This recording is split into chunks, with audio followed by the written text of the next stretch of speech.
Yes, welcome into Sports Bit Betting Inside today. Happy Halloween! Paulie and Teddy, big game breakdown Monday Night Football, the Vikings and the Bears. And look at this, Western Michigan on national TV. Can they make a New Year's Six bowl game? We'll preview that as well. The deep dive, as always, will recap the wild weekend from college football. Plenty of upsets there, and we are on fire! A 5-0 week, 19-5 run with the play of the day, 27-10-1 on the football season. You gotta be kidding me. We look to keep it going. As always, we start with the NFL. Let's bad beats, bad bets, bad for the books. Bad beats. Redskins money line from London. Hopkins hadn't missed a field goal in his career from 35 and under. He shanked one, and we have another tie, Teddy. The first time since 1997.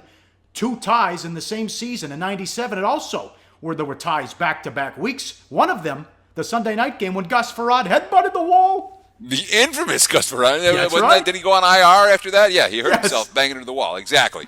But, I mean, we talk about the Redskins still got the money if you took them plus the points. But the majority of Redskins bettors apparently took the money line in this one. And took the money line. It's a push. You get your money back. Hopkins can't connect on that 34-yarder. Ouch. For Washington. 2 bad beats from the same game, Chargers and the under. There was 2 pick sixes in this one, and Denver also had 2 interceptions that were returned inside the 15-yard line. Oh, the Chargers couldn't get the money, and both offenses really struggled in this one. Yeah, well, no, the Chargers offense moved the ball fine inside the 20s, and they got in the red zone and screwed up. But, I mean, well, you had the 2 deflected passes that led to the 2 cheap scores. You had the Broncos pick 6, and then the other one went to the Chargers 3-yard line. And then Lambeau missed a field goal, and then Lambeau missed an extra point.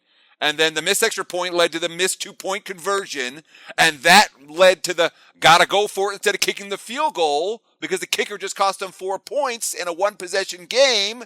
And then their 1st and goal from the 2, and all 4 plays are shitty Rivers incompletes. I mean, all 4 times the play clock was winding down. They were rushing. Melvin Gordon didn't sniff a carry. They didn't even bother to play action. Just bad play calling with timeouts. And, of course, they held Denver until a time for one last-minute score. The Broncos punter boomed a 68-yarder with his foot an inch from the end line of the end zone. Denver wins by 8. Yeah, does it sound like I had San Diego in my pocket? I did. That one was tough. Their condolences there. And, of course, the Eagles on Sunday night, they led most of the way. They're up 10 in the second half. Cowboys go right down the field and score the touchdown to win by 6 in OT. Yeah, Philly never even gets the ball in overtime. So Dallas scores at the end of regulation. The Eagles' defense has to stay on the field because Dallas wins the toss. And an Eagles defense it's a really good D. I mean, the Vikings, Broncos, Seahawks, Arizona. I think you're going to go 1, 2, 3, 4. That next grouping with like Houston, Tennessee, the Giants, I think Philly's defense is there, but they ran out of gas on Sunday night, much to the chagrin of Eagles backers. Tough beat in that one. Bad bets. How about Matt Stafford? How about the MVP? Get it out of here. 5-0 for the Texans at home. Good win. And a ton of Detroit money. That got bet from +3.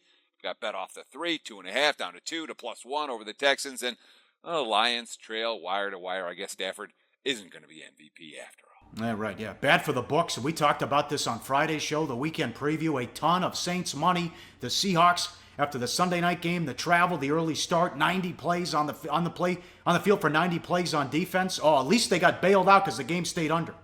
Oh, yeah. And, I mean, they really did because the books got a lot of it back because it stayed under. There were 8 red zone attempts. There was a defensive touchdown, but the second half, just a field goal fest. The 2-point conversion was no good. Wilson's last throw, just an inch or two too high. Saints and under instead of Seahawks and over. And let's give that Seahawks defense credit. Yeah, New Orleans got 25 points on them, but you know what? They were on the field for 90 plays in 46 minutes last week. They were on the plays defense on the field for 72 plays and 36 minutes this week. They only allowed 2 touchdowns in 9 quarters on the road against good offenses. Just wasn't enough to win either game. Yeah, bad for the books continues. The Jets down 13 at the half. All time they were 0-69. Went down 13 or more at the half. They get the win. They opened 4.5. They closed 2.5. The Browns scored late and got the 2. Jets win by 3. Oh, yeah. I mean, this is a brutal result for the house. You know, lands right in the middle of a game that opened, as you mentioned, 4.5, closed 2.5, lands on 3, with the 2-point conversion make at the end. And the over got bet from 43 to 45.5, too. Very bad game for the house. And, hey, a positive sign for New York. As for Cleveland, that was their best chance to win until like December. It might be a while for Hugh Jackson and company. This game was bananas. We almost had another tie. Janikowski missed 2 field goals. Aguayo missed an extra point. The Raiders set a record for most penalties. They win again. They stay perfect on the road. They're 5-0 on the road. Yeah, and I mean, it's certainly a bad result for the house because there was nothing but Raider money from the public on this one. Just like the public fell in love with New England. I mean, this is not a great Sunday for the books, I'm sure. Jimmy Vaccaro will tell us that tomorrow. But 23 penalties for 230 yards. For a team that they gained 626 total yards compared to 270 for Tampa. The Raiders were on a wrong side to overcome the 23 penalties. To overcome, remember, Janikowski missed not 1, but 2 potential game-winning field goals. I'll call it impressive for Oakland and a very bad result for the books. And to the World Series. The Cubbies force a Game 6 Tuesday night in Cleveland. Chapman gets an 8-out save, Teddy. Threw a ton of pitches. Lester was terrific, and we're going back to Cleveland. Yeah, this is, the Indians cannot complain, being up 3-2 and going back home, and should they need him, they'll have Kluber for Game 7, but the Cubs are still alive, and when you don't stick a fork in a team when you have a chance to, sometimes it'll come back and bite you. That being said, I don't think the Cubs are winning this series, and I really thought they were, so I've been pretty much wrong about everything in this series, so, I would say Cleveland is going to get it right here in Game 6 on Tuesday. Arrieta's going. You never know, Schwarber. I've been wrong on this. Literally, game by game. My advice has not been worth a lot. Hence, it's free. Right. As we said earlier, the last time 2 ties in an NFL season, 1997. Also, that year, the Indians blew a 3-1 lead in the World Series. They did? Oh, I think it was Al Leiter. 3-2, I think it was. In any event, they got beat. All right, up next. Big game breakdown. We'll start with Monday Night Football, the Vikings and the Bears. And we look to stay red hot with the play of the day. That will be coming up in the deep dive. Coming up on SportsBit. Betting Insight today on SPRPicks.com. Research before you bet. Be sure to check out SPR Picks for the best game predictions, breakdowns, and much, much more. All right, back on SportsBit. Time for big game breakdown. As always, live on sportsbookreview.com. Monday Night Football. Vikings hit the road to take on the Bears. Look at this. Penny's at 4. Bovada's at 6. Enough said. Classic pros against the Joes game. Let's call it 5. Total of 40.5.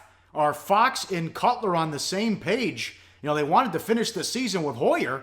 Fox with some interesting comments here. It doesn't look good if they're not on the same page. No. There were 2 different sources told the Chicago Tribune, saying basically that John Fox had told his people that he's, quote, done with Jay Cutler at the end of the season. But in the meantime, they got to go to Jay Cutler right now. Here's Cutler's quote. Quote, he, Fox, doesn't have a choice, I guess, at this point. That about says it all. Whatever happens at the end of the year, it's supposed to happen, and we'll go accordingly. But right now, it's not something that I worry about. Look, Jay Cutler has struggled to maintain good relationships with basically every head coach he's had at the NFL level. In fact, I believe he's gotten every head coach at the NFL level he's had fired at some point in their careers. John Fox wants to last. Jay Cutler, not so much. Clearly, this is a chemistry situation that is tenuous at best. Yes. Now, this Vikings offense, they got to get it going.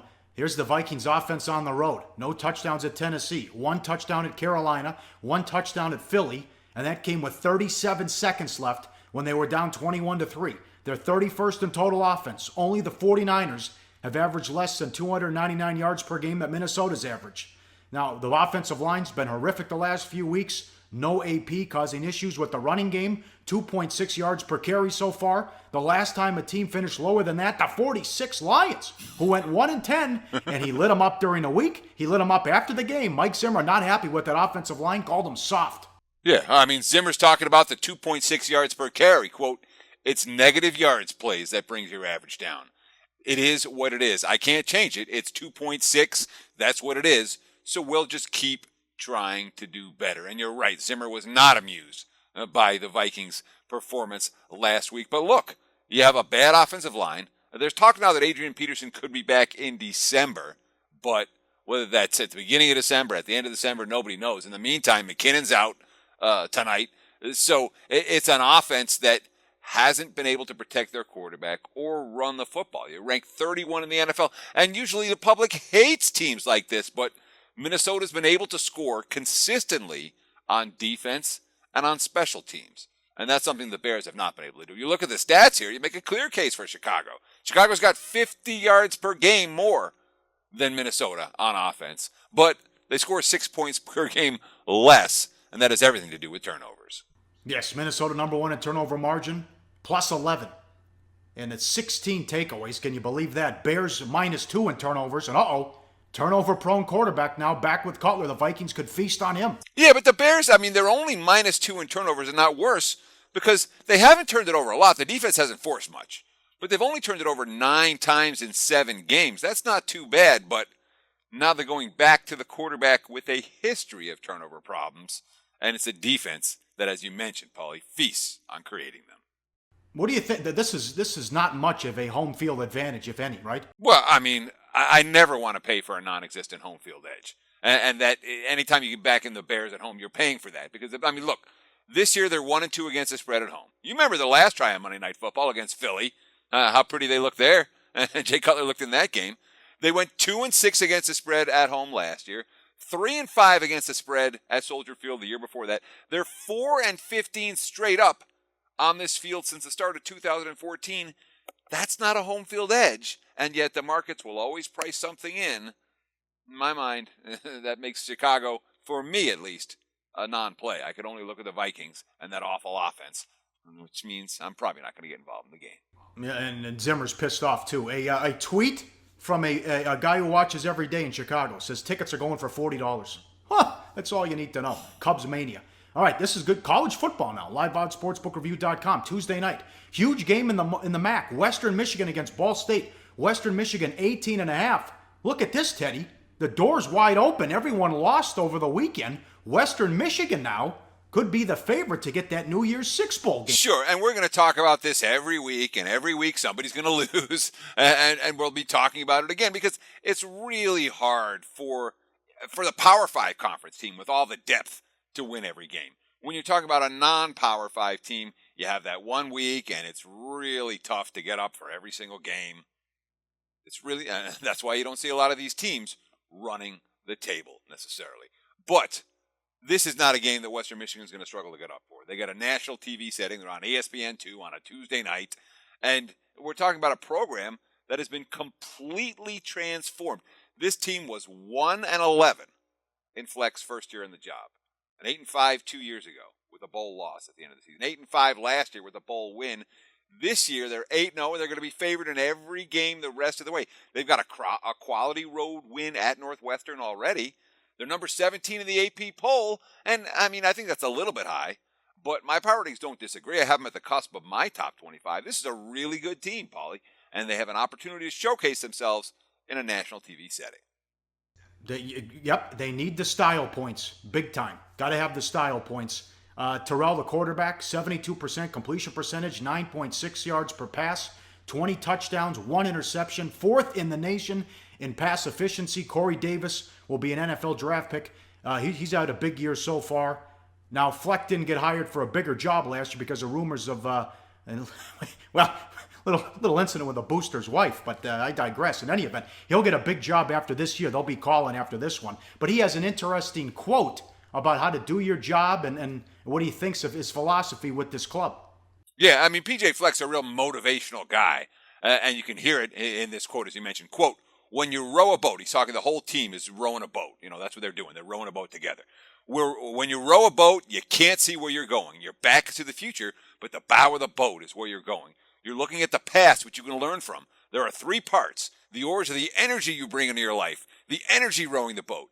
The boat is the sacrifice. What are you willing to sacrifice for this program? And then there's the compass, which is the direction of your life. Yeah, he's an inspirational guy. He's a fun guy to watch on the sidelines if you haven't seen him.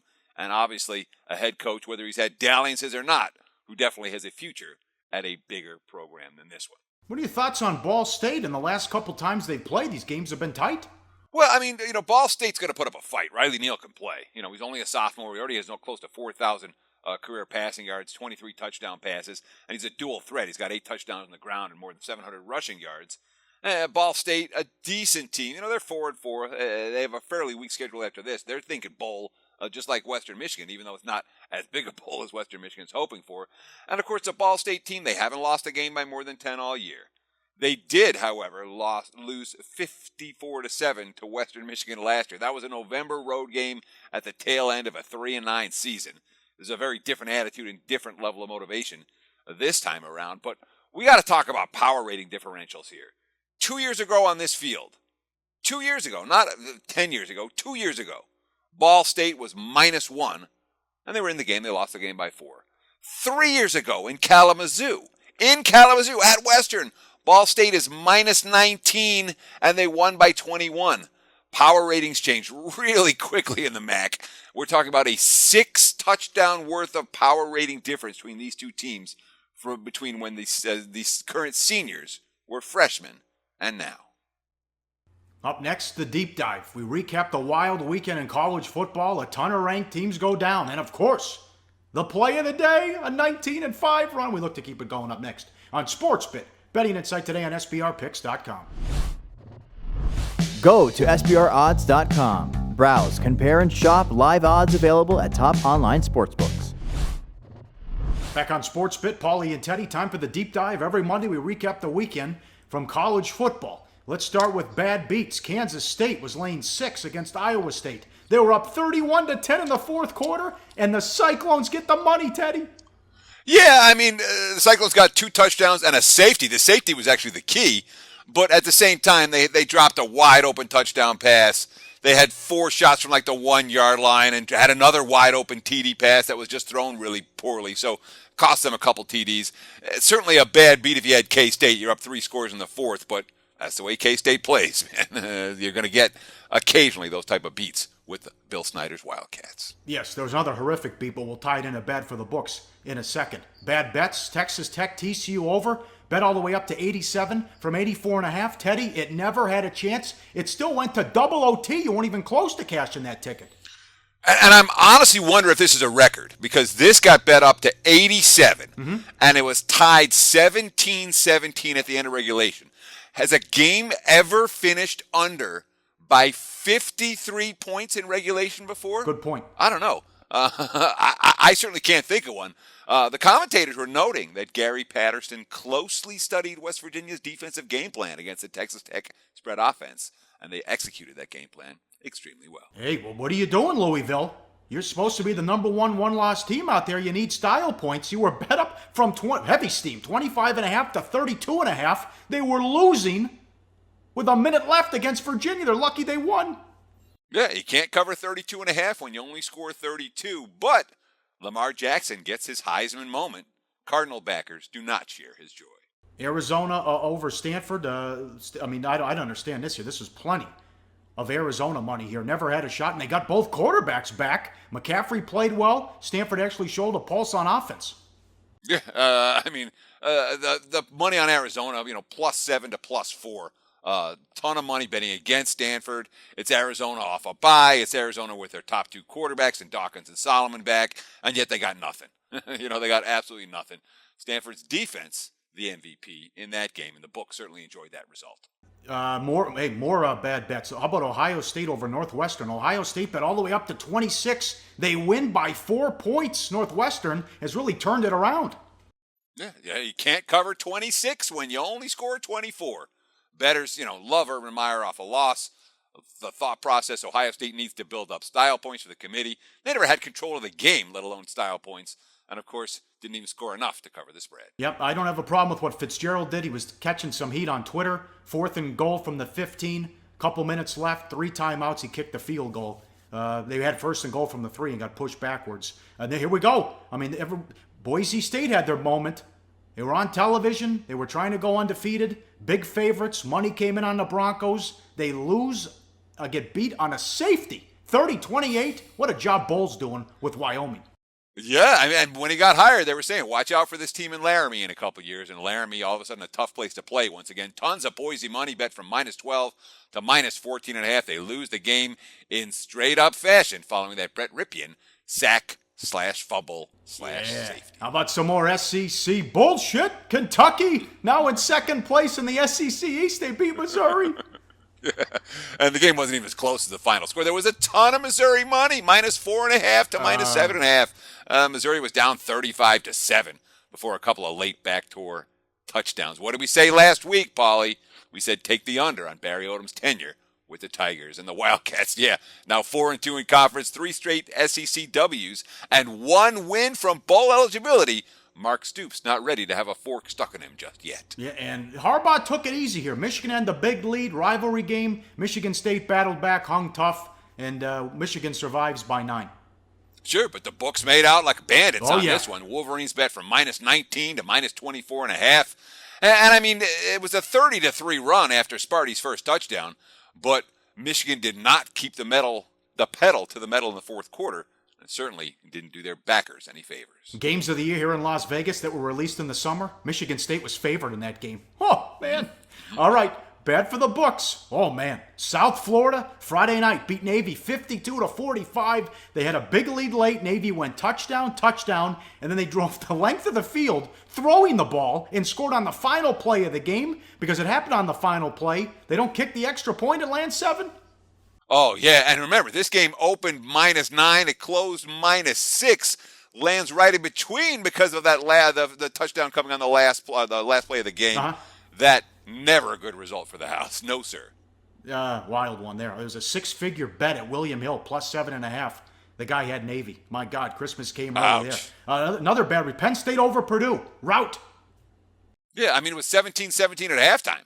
You know, I mean, Penn State got a ton of money in that game, a -11.5 up to -14.5. Outscored Purdue 62-7 in the second half. Purdue, a complete no-show since Hazel got fired. And there's been heavy anti-Purdue money in every game. It's likely to continue moving forward. So if you want to fade the Boilermakers, do it early in the week, not late. You'll get 4 more chances to do so in Big Ten play. Bad for the books continues. A big move on the Maryland-Indiana total. Bet from 51.5 to 55. It fell 78. How about that? And Auburn. not real close. Auburn keeps rolling. They get beat Ole Miss on the road. Hoosiers, Auburn's killing teams right now. I mean, they're on a major surge. Injuries have wrecked Ole Miss. Auburn now 5-0 straight up and ATS last 5. And let's not sleep on this team. If Auburn beats Bama in the Iron Bowl, they're live for a national title. So just something to think about down the line. And for the 4th straight game, Louisiana Tech and over tickets cashed. Market's underrating this club. Yeah, La Tech and over. When it happens 1 week, all right. 2 weeks, all right. Now that it's 4 weeks in a row, expect a significant adjustment once again this week from the markets. All right. I feel a speech coming from you, but, let's enjoy this while this is an incredible run here and a lot of fun. Tell your friends, my God. 19-5 with the play of the day, 19-5 run, 27-10-1 on the football season, coming off a 5-0 week with the win with the over in the game in London. So where are we going? Back to Western Michigan and Ball State, betting number 304. We could show you all sorts of photos from Ball State players you never heard of, but instead we'll show you we'll be the first sports show in history to have a photo of one of their most famous grads on a horse. There he is, Mr. Letterman. He's loving life. Can Ball State pull the upset? Well, now, listen, Western Michigan, they're going to feel the pressure now. National TV, now it's their turn. Spotlight's on them. Oh, no, if you went out, you're in a New Year's Six Bowl. A lot of teams continue to gag in this spot. Ask Houston. We'll take Ball State plus the 18.5. It's the play of the day. Fun show as always. We love Mondays. Coming up Tuesday, Jimmy Vaccaro to run everything down. Monday Night Football recap, and we'll preview Game 6 of the World Series and the NBA. We'll talk to you then on SportsBit. Betting Insight today on SBRPicks.com.